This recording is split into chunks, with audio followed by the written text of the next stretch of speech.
میهنان عزیز، آخرین آمار و اطلاعات مربوط به بیماری کووید 19 رو به سمع و نظر شما عزیزان میرسونیم.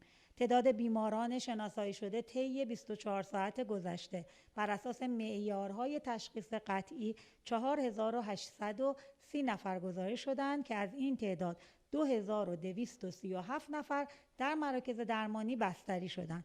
در حال حاضر تعداد موارد بستری در بخش مراقبت‌های ویژه مراکز درمانی 4609 نفر هستند که براشون آرزوی سلامتی و بهبودی داریم.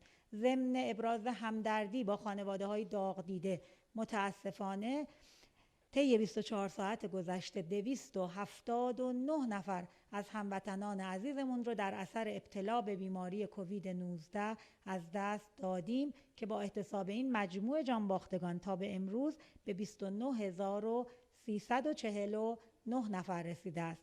مجموع موارد شناسایی شده تا به امروز 513219 نفر هستند که از این تعداد 414831 نفر به لطف الهی و تلاش شبانه روزی همکاران ما بهبود پیدا کردند.